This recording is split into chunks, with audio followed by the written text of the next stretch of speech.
Everyone, hope आप लोग अच्छे। Welcome to Mamta classes. हमने inventory turnover, trade receivables and trade payables turnover ratio पे न्यूमेरिकल सॉल्व कर लिया है।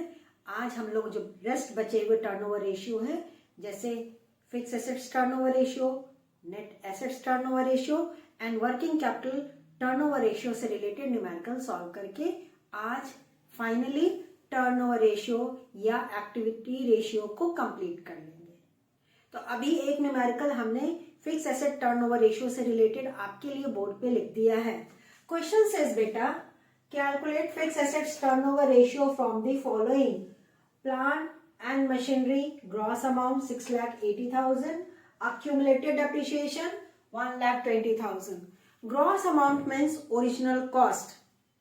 तो जो हमारा फिक्स एसेट्स का ओरिजिनल कॉस्ट है 6,80,000, उस पे डेप्ट चार्ज हो चुका है अभी तक 1,20,000। तो 6,80,000 में से 1,20,000 घटा देंगे तो हमारा नेट फिक्स एसेट्स आ जाएगा। Intangible assets is 40,000, average inventory 7,20,000, inventory turnover ratio 5 times, gross profit 20% on cost. तो सबसे पहले हम लोग फिक्स एसेट्स टर्नओवर रेशियो का फॉर्मूला लिख लेते हैं ताकि हमको पता चल जाए कि क्या क्या डाटा हमको चाहिए। आप भी अपना नोटबुक खोल लीजिए और मेरे साथ आप भी न्यूमेरिकल सॉल्व करने का कोशिश कीजिए। तो फिक्स एसेट्स टर्नओवर रेशियो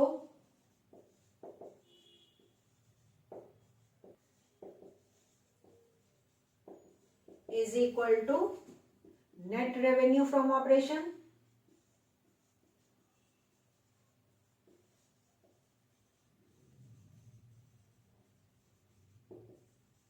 जिसको नेट सेल्स भी बोलते हैं,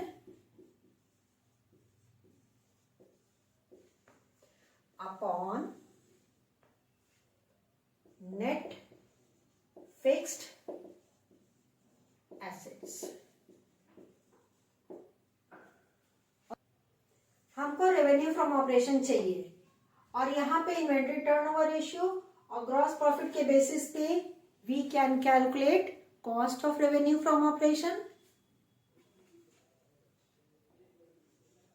ITR, inventory turnover ratio, is equal to cost of revenue from operation upon average inventory।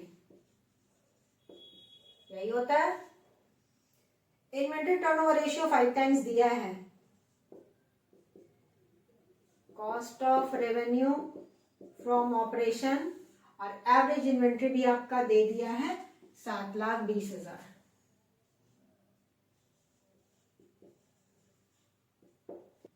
Therefore, cost of revenue from operation is equal to 7,20,000 into 5, rupees 36 lakh। Revenue from operation is equal to cost plus GP. GP दे दिया है 20% cost का।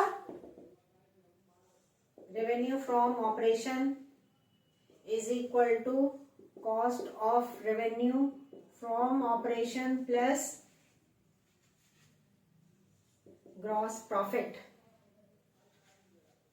इस पे gross profit निकाल ले रहे हैं। Gross profit is equal to rupees 36 lakh का 20%। कॉस्ट पे 20% है बेटा, तो 36 लाख का 20% 7,20,000।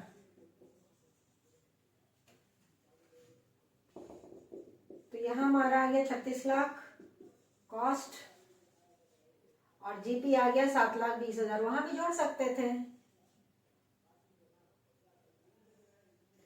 Is equal to 43,20,000। ये फिगर तो हमारा आ गया। उसके बाद हमको चाहिए net fixed assets. Net fixed assets is equal to plant and machinery minus accumulated debt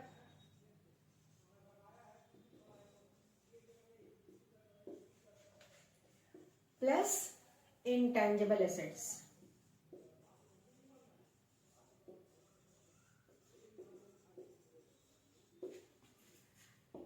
अब हमारा प्लांट एंड मशीनरी 6,80,000 है, उसमें से 1,20,000 घटा देंगे जो अक्यूमुलेटेड अप्रिसिएशन है, तो नेट अमाउंट आ जाएगा प्लांट एंड मशीनरी का।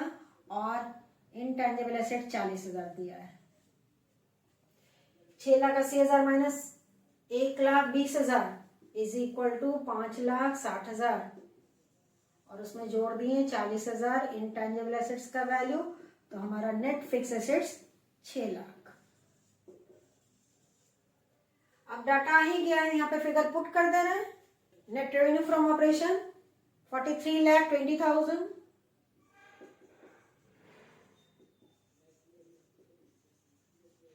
और हमारा नेट फिक्स एसेट्स 6 लाख, तो 43,20,000 को डिवाइड कर दीजिए 6 लाख से। लेट्स फटाफट निकालिए बेटा। 7.2 times, this is the answer. यानी कि आपका जो फिक्स एसेट्स है 7.2 टाइम्स रोटेट होता है पूरे साल में in order to generate sales. बहुत खराब भी नहीं है स्थिति और बहुत अच्छी भी नहीं है। चलिए एवरेज है तो चलता है। समझ में आ गया होगा ये न्यूमेरिकल आपको। अगला हम लोग नेट एसेट्स टर्नओवर रेशियो पे न्यूमेरिकल सॉल्व करेंगे। तो अगर इसको नोट नहीं किए हैं तो इसका स्क्रीनशॉट फटाफट ले लीजिए बेटा मेरे।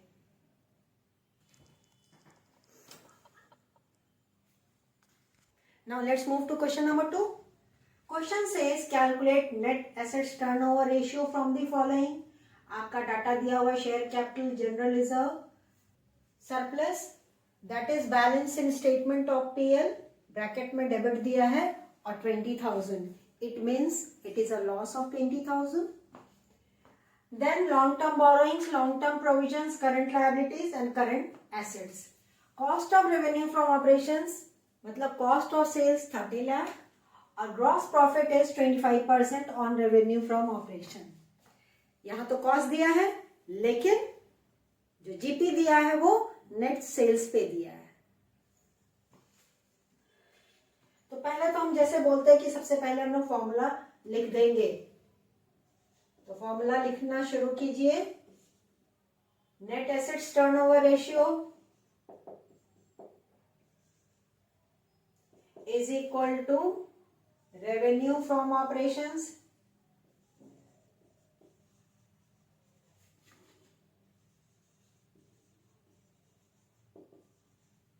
यानी कि नेट सेल्स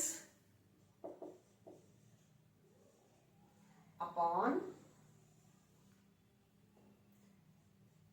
नेट एसेट्स, जिसका ऑल्टरनेटिव नाम है कैपिटल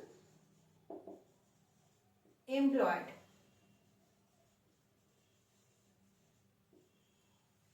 अब यहाँ जो डाटा दिया है बेटा उसके बेसिस पे हम लोग easily liability side approach follow करते हुए नेट एसेट्स या कैपिटल एम्प्लॉयड निकाल सकते हैं।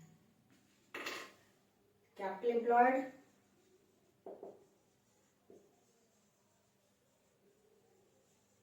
यानी कि net assets is equal to shareholders fund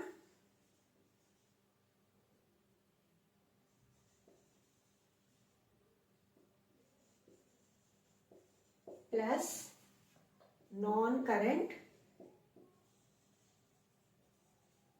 liabilities. Shareholders fund में बेटा क्या क्या आएगा? Share capital plus general reserve minus loss. Non current liabilities में long term borrowings and long term provisions. Long term borrowings plus long term provisions.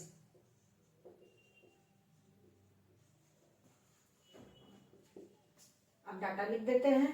हमारा share capital है 4 lakh, general reserve है 1 lakh, loss है 20,000 का, ये तो शेयर होल्डर्स फंड का part हो गया। Long term borrowings 2,90,000, long term provisions 30,000।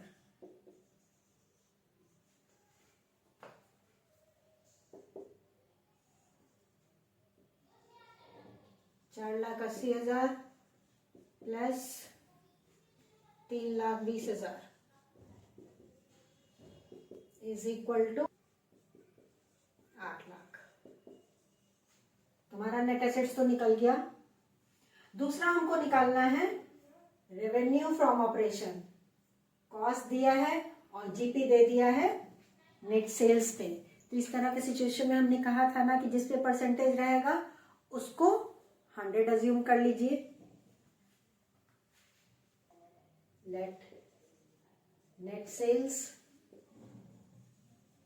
Is equal to ₹100, gross profit is equal to net sales का 25%, 100 का 25% होता है 25 रुपया।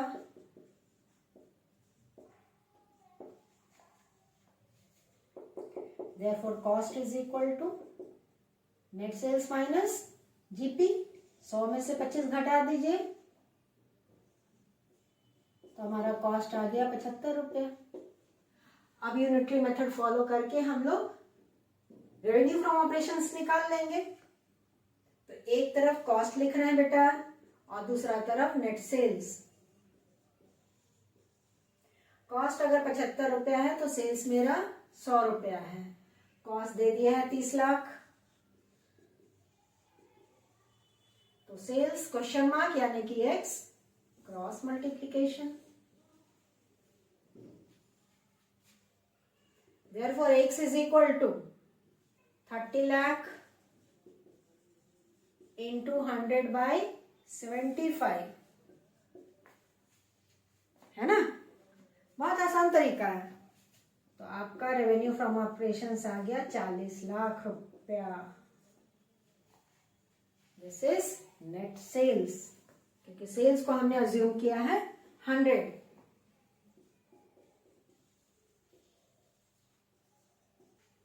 अब दोनों डाटा हमारा आ गया है तो यहाँ पे इसको पुट कर देना फॉर्मूला में। रेवेन्यू फ्रॉम ऑपरेशंस मेरा 40 लाख और नेट एसेट्स आया था हमारा 8 lakh. It is equal to 5 times. This is your answer. यानी कि आपका फिक्स एसेट्स साल भर में 5 बार रोटेट होता है, 5 बार सेल्स जनरेट कर देता है। तो ये भी एवरेज है, ना बहुत खराब बोलेंगे ना बहुत अच्छा बोलेंगे। तो होप आपको ये भी न्यूमेरिकल अच्छे से समझ में आ गया होगा। अगर आपने अभी तक इसको मेरे साथ सॉल्व नहीं किया है तो इसका स्क्रीनशॉट फटाफट ले लीजिए।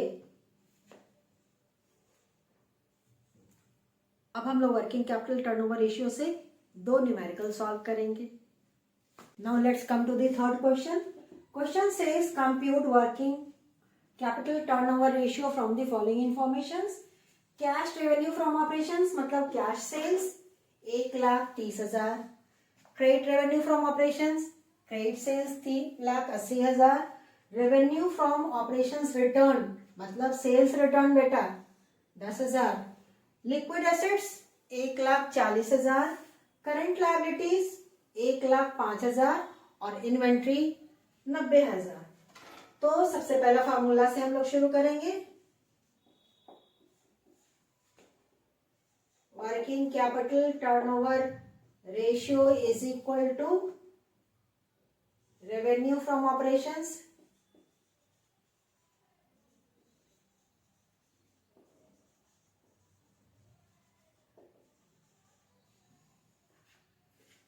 It means net sales. सब में हम लिख देते हैं ताकि आपको याद रहे। Upon working capital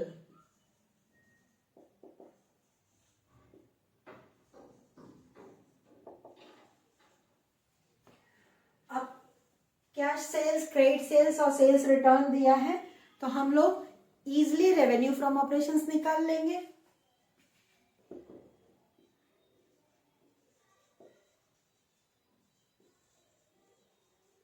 revenue from operations is equal to cash revenue, short में लिख दे रहे हैं, प्लस क्रेडिट रेवेन्यू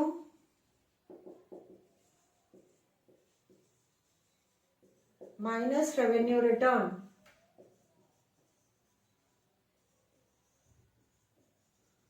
आप पूरा लिख लीजिएगा। कैश रेवेन्यू फ्रॉम ऑपरेशन से 1,30,000,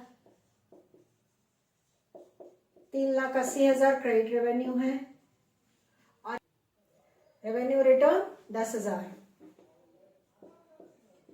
आपका आ गया 5 lakh revenue from operations. Working capital is equal to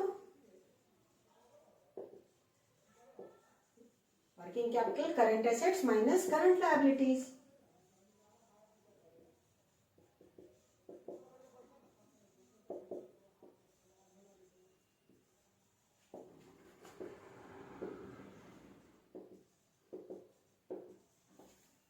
अब यहां पे लिक्विड एसेट्स दिया है। लिक्विड एसेट्स में अगर इन्वेंट्री ऐड कर देंगे तो हमारा करंट एसेट्स आ जाएगा। तो पहले करंट एसेट्स लिख ले रहे हैं। Current assets is equal to, ऐसे लिखिएगा ना तो सारा फॉर्मूला आपको याद होता जाएगा। Liquid asset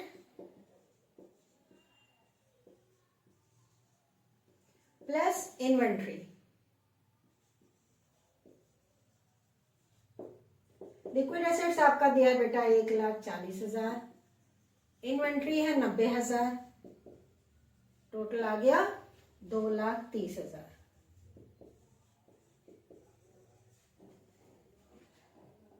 Therefore working capital is equal to 2,30,000 और करंट लायबिलिटीज आपका 1,05,000 इज इक्वल टू 1,25,000।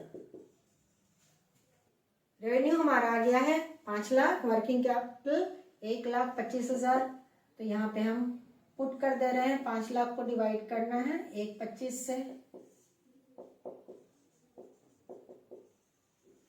यानी कि 4 times. This is the answer. आपका वर्किंग कैपिटल साल में 4 बार सेल्स जनरेट कर पाता है, यानी कि हर 3 महीने के इंटरवल पे हमारा वर्किंग कैपिटल सेल जनरेट करता है। बहुत अच्छा नहीं माना जाएगा, थोड़ा सा और रेशियो बड़ा होना चाहिए था। Higher the ratio better is the performance of the business, better is the operating activities of the business. तो यहाँ पे आपका चार्ट जो टाइम्स दे रहा है बहुत अच्छा नहीं माना जाएगा। एनीवेज हमको तो सॉल्व करना है, और अगर कमेंट लिखना बोले तो लिख दीजिएगा कि it is not very good. अब एक लास्ट न्यूमेरिकल हम लोग और सॉल्व करेंगे on working capital turnover ratio. Now the last question, calculate working capital turnover ratio from the following: revenue from operations, current assets, total assets, non-current liabilities, shareholders fund. The formula says working capital turnover ratio is equal to revenue from operations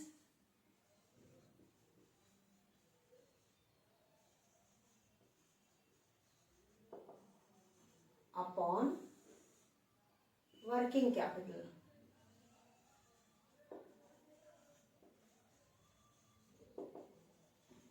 revenue from operation तो दिया बेटा 12 लाख, लेकिन working capital हमको निकालना होगा। Working capital is equal to current assets minus current liabilities. एक छोटा सा बैलेंस शीट हम प्रिपेयर कर रहे हैं। This is a working note.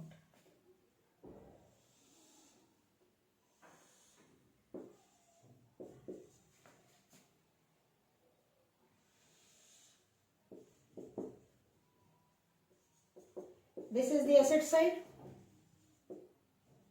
This is the liability side.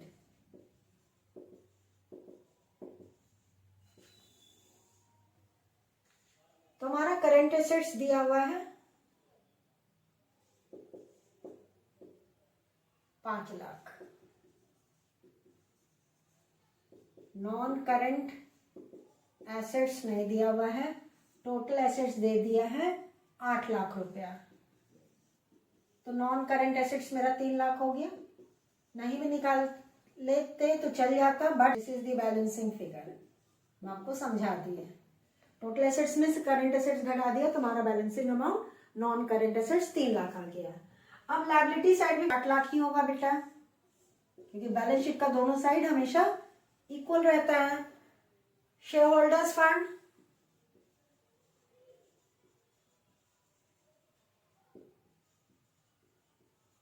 shareholders fund given is 2 lakh rupees. Non-current liabilities given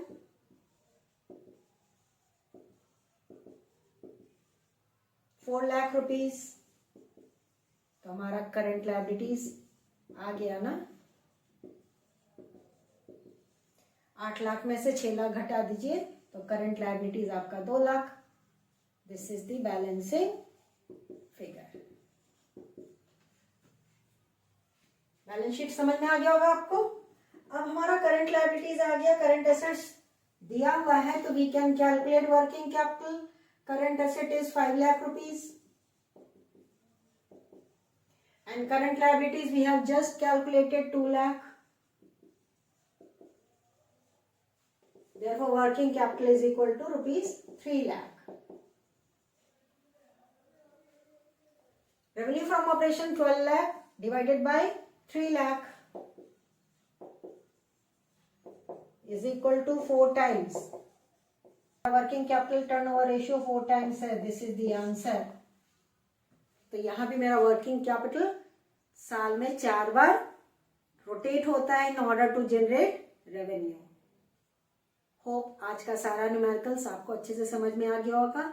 आज हमने जो भी टर्नओवर रेशियो कैलकुलेट किया है उन सब में रेवेन्यू फ्रॉम ऑपरेशंस मेरा न्यूमरेटर था। लेकिन अगर किसी कारण से आप रेवेन्यू फ्रॉम ऑपरेशंस नहीं कैलकुलेट कर पा रहे हैं, डाटा नहीं दिया है, तो उस केस में वो एक्सेप्शनल केस होता है, वहां पर हम cost of revenue from operations consider कर सकते हैं। लेकिन जहां डाटा दिया है उसके बेसिस पे हम रेवेन्यू फ्रॉम ऑपरेशंस निकाल सकते हैं। तो रेवेन्यू फ्रॉम ऑपरेशंस ही आपका न्यूमरेटर होगा, चाहे वो नेट एसेट टर्नओवर रेशियो हो, चाहे फिक्स एसेट टर्नओवर रेशियो हो, चाहे वर्किंग कैपिटल टर्नओवर रेशियो हो। हमारा आज टर्नओवर रेशियो कंप्लीट होता है। नेक्स्ट क्लास में हम लोग प्रॉफिटेबिलिटी रेशियो सीखेंगे। अब बस वही टॉपिक बचा है, बाकी सारा रेशियो हमने आपको समझा दिया है। मिलते हैं नेक्स्ट क्लास में, तब तक अपना ख्याल रखिए, खुश रहिए, बाय।